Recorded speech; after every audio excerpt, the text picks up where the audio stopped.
All right, everybody. So yesterday, I think we wrote down these questions, right? You guys had a chance to write those down? Okay, so what we were working on yesterday, or where we finished up yesterday, was talking about how the colonies were responding to all of this bad stuff happening in the colonies with the British. So they initially they got together for a meeting, and what was that, the first one of those called? The First Continental Congress. Yeah, First Continental Congress. At the First Continental Congress, they made a list of all the issues that they thought was going on between the British and the colonies, sent that off to the king, said you've got a year to look at this, and we would love it if you would address these issues. Okay, 1 year. Before that year was up, something kind of significant happened, which was what? Yeah. So, Thomas Gage decided he wanted to take the weapons and fights. Yeah, so Thomas Gage decided that he was going to take the Minutemen's weapons, which led to the first battles of what becomes the Revolutionary War, and those were called what? Yeah? Lexington and Concord, right. So after Lexington and Concord happened, people were shooting bullets at each other, right? So this was very serious. So the colonies decided, all right, we're not going to wait a year to meet again. We're going to meet again now. And what did they call that second meeting? Second Continental. Yes, very, very clever name, the Second Continental Congress. At the Second Continental Congress, there were two major things that came out of it. One came from people who, if they could, wanted to avoid going to war with the British. And so they tried something. And what was that thing that they tried? They made the Olive Branch Petition. Yeah, Olive Branch Petition, which was to King George, basically a letter to King George that said, hey, let's not fight because we don't want to. And sent that off to King George. I don't think I did tell you this yesterday, but King George, as they say, as the story goes, got that letter, and guess what he did with it? As the story goes. Yeah. Yeah, actually that's exactly correct. Threw it in the fire. So King George was at the point where, how did you know that, by the way? Oh, that's good. King George was at the point where things have gone too far, and we're going to go to the colonies and smash these guys. It was his idea. So that was the Olive Branch Petition. King George, please, let's not fight. And King George says, we're about to fight. The other group of people at the Second Continental Congress more or less said, we've kind of got a war already. So what did they do? They said, if we've got this war coming, we probably should do something. Fight. Fight? What do you need to fight? Well, you need money. You need a leader or a general. Of what? Of your army. Yeah, so this other group said, we need to create an army, which they did. And it was called the Continental Army. And then once you have an army, they say, we better have somebody in charge of this thing. And who did they ask to be in charge of that thing? George Washington. And George Washington said, I'll do it, provided you pay me this amount. None. Yeah, $0, right? So that was the first kind of two major things that came out of the Second Continental Congress. Then we wrote these down, right? We just said that, yes.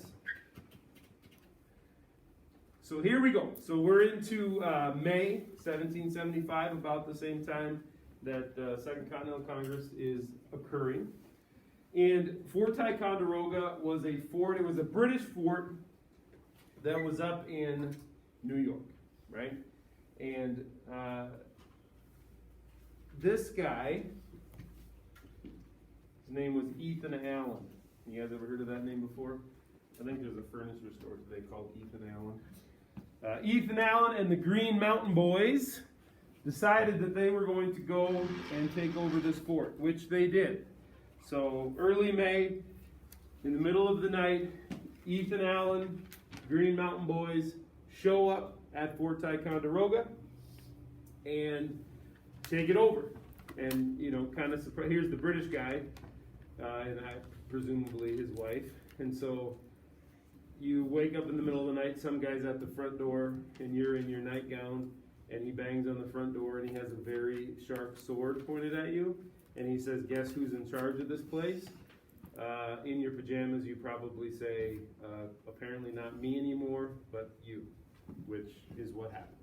So Ethan Allen took over Fort Ticonderoga, and I'm going to tell you more about why that was important later. So just know, about the time Second Continental Congress was revving up, this happened in New York.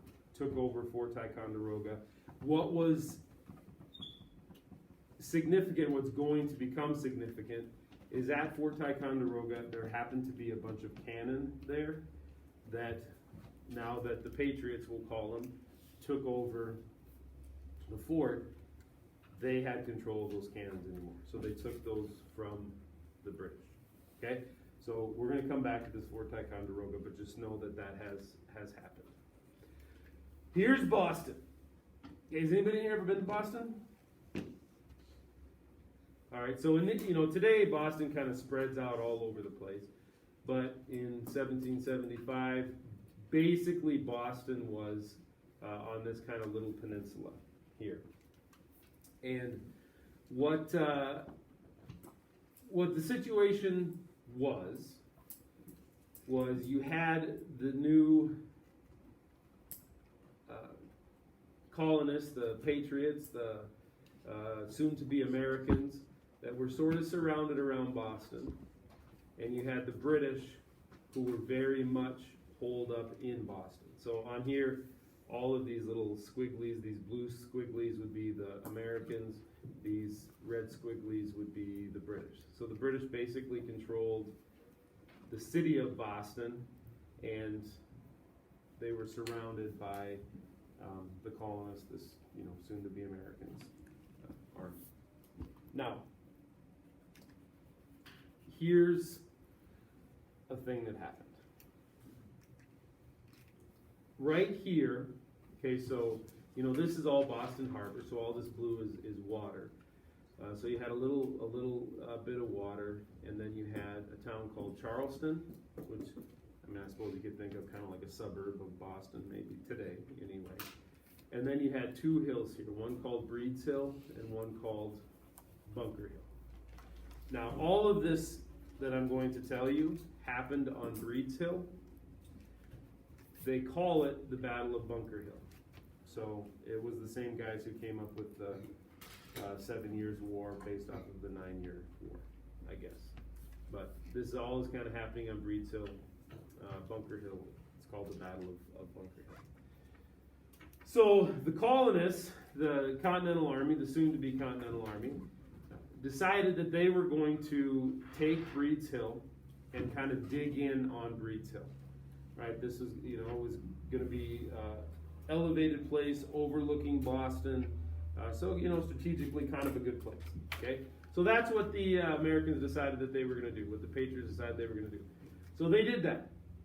Came in, dug in on top of Breed's Hill, and were overlooking Boston. Now, the British in Boston, the British in general, did they have a lot of respect for the fighting capability of these Americans, these Patriots? Absolutely not, right? Absolutely they did not. Thought they were just a bunch of farmers, a bunch of hillbillies. We're not worried about these guys. So they wake up in the morning and look up, and there's all these Americans that are dug in on top of the hill. And they said, this isn't going to work, right? We're not going to let these guys have that position up on the hill over top of us. So this is in June that this happens. And so what they decide to do is, we're going to go and we're going to take the hill. Okay, so the British are mostly in Boston. They get on their boats and they go across a little bit here, and then they line up on the bottom of Breed's Hill. Okay? And again, they don't have respect for the Americans. Okay? So the British are lined up down here, and the British generals say, all right, march up the hill, let's knock them off the hill. And so the British troops start to do that. Have you guys ever heard the saying, don't fire till you see the whites of their eyes? Yeah, this is where that comes from. Because that was the Americans on top up here. That was their instruction as the British were coming. Right? Don't fire until you see the whites of their eyes, which is going to mean what? Of course, they're closely don't miss it. Yeah, they're going to be quite close, which means that when you do shoot at them, you're probably not going to miss. You know, the muskets in these days were not amazingly accurate, so the farther away, the less likely you would be to actually hit somebody. So they said, you know, don't waste your ammunition, wait till they get close. So they marched up the hill, marched up the hill, marched up the hill, marched up the hill, marched up the hill, marched up the hill. The Americans saw the whites of their eyes, unloaded on the British, and what did the British do? They ran back down the hill. Remember, they didn't have any respect for the Americans, so these British generals are watching their troops run back down, and they're like, nope, this isn't going to work. So they get to the bottom of the hill. They say, all right, guys, line up again. So they do, the British. And then they march up the hill, up the hill, up the hill, up the hill, up the hill, up the hill, up the hill. They get really close. And what do the Americans do? They unload at them. And then what happens? The British run back down the hill.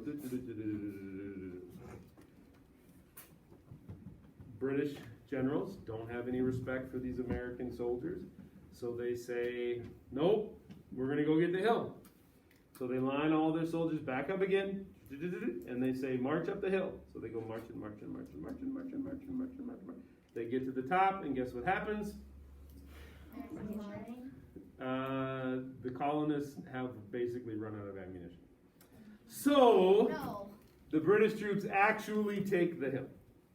Okay. Now, a couple things from this that the Americans get that is probably positive. Okay, so they did lose the battle, right? I mean, they lost it. The British objective was to take that hill. The British took the hill.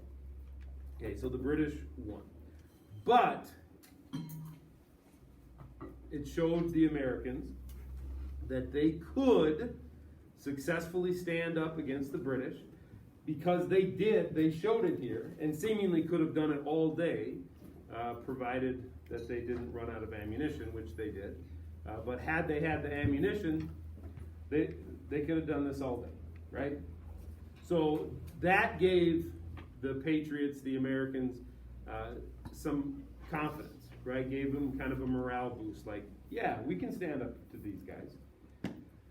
And for the British side of it, one of the British generals said, a dear bought victory, another such would have ruined us. So what's he saying there?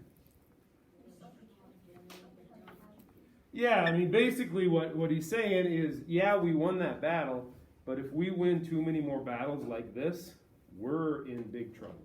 You know, because we can't afford to lose like we lose troops and lose like we did. So the British had just under 3,000 troops, about 28,000. Ended up with 268, I think, dead, and then 800 and some number wounded. So it's not quite half, but half of their 2,800 almost were casualties in this. So that was a terrible day for them. The Patriots, or the Americans, they only had about 1,000, and they had 100 that died and about another 300 that got hurt. So they had a lot less casualties than the British did. So that was something that gave the Americans some confidence. Hey, here's this. The Battle of Bunker Hill was the second and the bloodiest battle of the Revolutionary War. It started after American militiamen constructed a crude dirt fort at night atop a hill in Charlestown, overlooking Boston's harbor. In the morning, the British began shelling the fort from ships in the harbor and from land batteries in Boston. Soon, Charlestown was burning. Then wave after wave of redcoats attacked, but the poorly equipped Americans didn't start firing until they could see the whites of the enemy's eyes. The battle continued until the militiamen ran out of gunpowder. In the end, the redcoats suffered twice as many casualties as the Americans, but the British still managed to win the bloody Battle of Bunker Hill. All right, so that gives you a little preview of what comes next here. When Bunker Hill happened, Washington wasn't yet in Boston. Boston had always kind of been the place where all of this rebellious stuff was happening. And so when Washington took over the Continental Army, kind of the newly created Continental Army, and these troops that were in Boston were going to become a part of the Continental Army, Washington went there. Okay, so when Bunker Hill happened, he wasn't there. Shortly after Bunker Hill happened, Washington did show up and kind of took charge of the program. So that was him, George Washington, in charge of the Continental Army, and a guy named William Howe in charge of the British Army. Now, the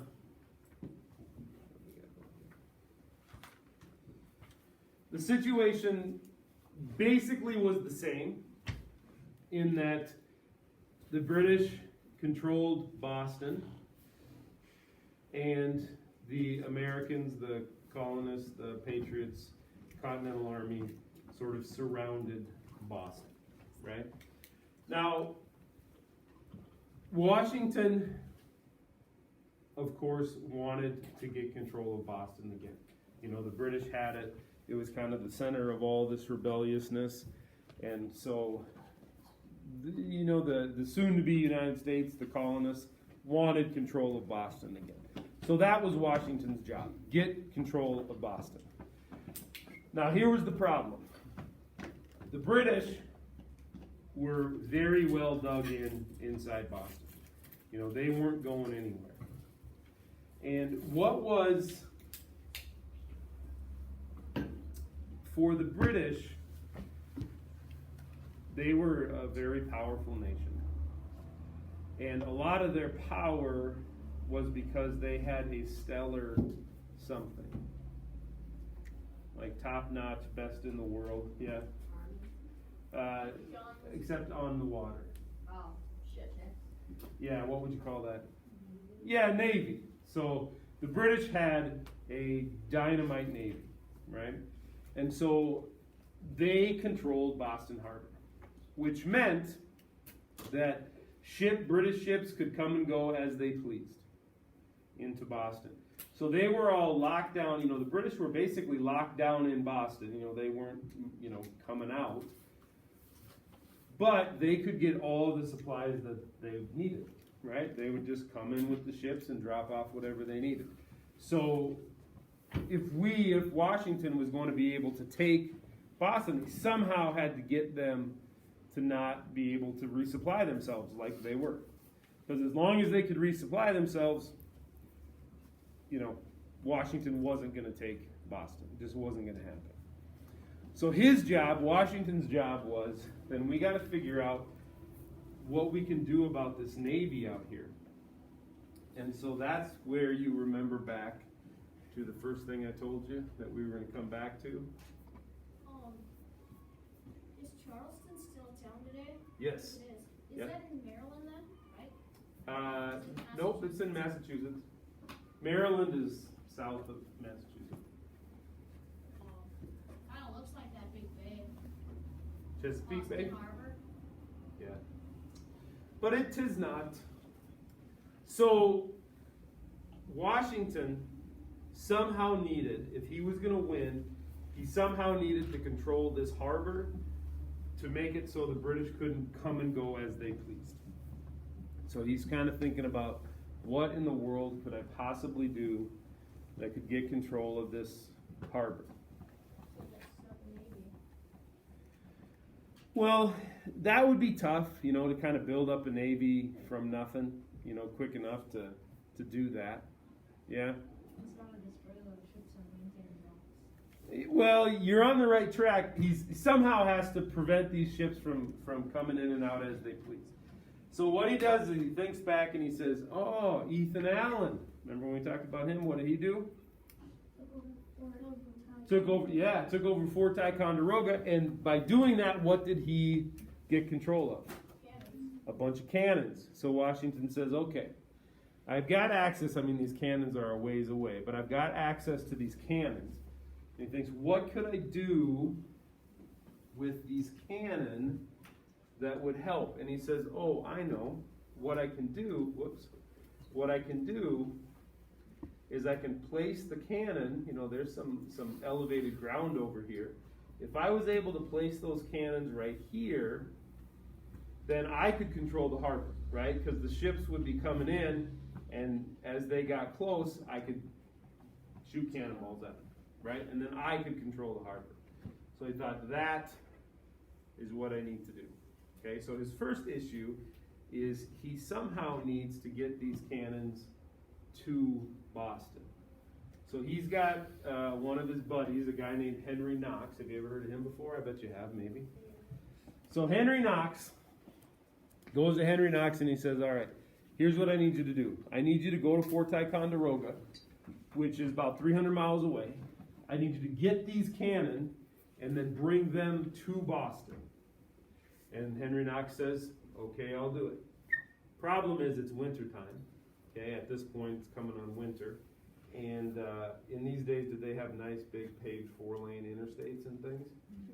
No, right? They had dirt roads, basically. And so Henry Knox, in the winter, and in this part of the world, in the winter, is wet and slushy and snowy and cold. So during those conditions, Henry Knox had to get these huge, heavy cannons across these muddy dirt roads to Boston, but he did it. So he was able to get all of those cannons to Boston. Okay? So Washington now has the cannons. He's got it. He says, all right, we're going to put these up on the hill. But here's the issue. Okay? He's like, all right, so if we come up here and just start kind of putting these cannons on the hill, obviously the British are going to see us. And before we can get our cannons rolling, they see us they're just going to shoot us with their cannons. And it's not going to work. So he's like, I somehow need to get these cannons on the hill functioning before the British even know. So then he says, what the heck, how could I possibly do that? How would you do that? Yeah? I would dress as a sheep and dress the cannon as a sheep and pretend Dress a cannon up as a sheep? That's a big sheep. You could try that, maybe. You could try. Which is what he does. Yeah, at night. Now, this is not a small job, right? So the idea that you're going to do this in one night, get all those cannon up there, get them set, get them ready to go, looking out over the harbor in one night before the British would even see them, that's a tall order. But they do it in one night. So then the British wake up in the morning. They go to bed at night. Everything's fine. They wake up in the morning. Now on those hills overlooking Boston Harbor, you've got these cannon overlooking Boston Harbor. Okay, so the British guy William Howe sees that, and he says, "We just got beat." Right? Because if the cannon were up here, and if they tried to roll in some Navy ships or roll in some supply ships, just sink them, right? Just easy. Before they could even respond, they'd be sunk. So William Howe says, all right, we've been beat. So he goes to Washington, and he says, you know, basically, all right, George Washington, you beat me. But then, interesting, he gives George Washington two choices, which, you know, he's the guy that just got beat, and he's going to go give George Washington choices. It seems a little strange, but here's what he said. He said, all right, George Washington, you beat us. Obviously, you're going to take Boston. So he said, you can take it one of two ways. Okay. Number one, if you let our ships come in, I will load up our British soldiers, our British troops. We will get on the ships and we will sail away, and then you can come into Boston. That's choice number one. Choice number two that he gave George Washington is he said, if you prevent our ships from coming in, and you know, shoot cannonballs at them, then what I'm going to do is I'm going to burn Boston to the ground. Okay, so yeah, we're trapped here. We're trapped. If you don't let us leave, you're going to take over Boston, completely burned to ashes. So George Washington, your choice. Do you want to take over an actual town of Boston, or do you want to take over a smoking pile of ash? And what do you think George Washington did? Nope. He said, all right, I'm going to let your ships come in. You get your troops on, and then you can leave. So that's what they did. Now, those British troops that just left, did they go back to Great Britain? No. So they were still in the colonies. And George Washington was going to have to deal with them again. But felt it was more important to get Boston as an actual town back rather than, you know, just a burned pile of rubble. Yeah. Why couldn't you just, like, when the troops got on the ships, sink the ships with? Yeah. I mean, you maybe could have done that. That's kind of not the way that they operated in those days. You know, they had a little more, yeah, a little more honor than that, maybe. So, and if Washington had done that, then later in the war, you know, would anybody ever take anything he said seriously again? Like as the British, if he said, you know, if he tried to make a deal or make a promise, the British would absolutely not believe him, you know. So that's part of it, of why. But yeah, I mean, he could have, yeah. All right, so captured fort gave Patriots a large supply of cannon. That is Fort Ticonderoga. Patriot commander during the siege of Boston, George Washington, and Henry Knox did a big thing, which was get those cannon from Fort Ticonderoga to Boston.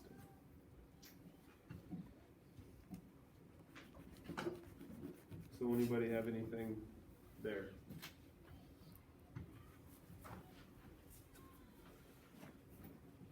Okay, then the next step is we're going to declare some independence. You should write those down.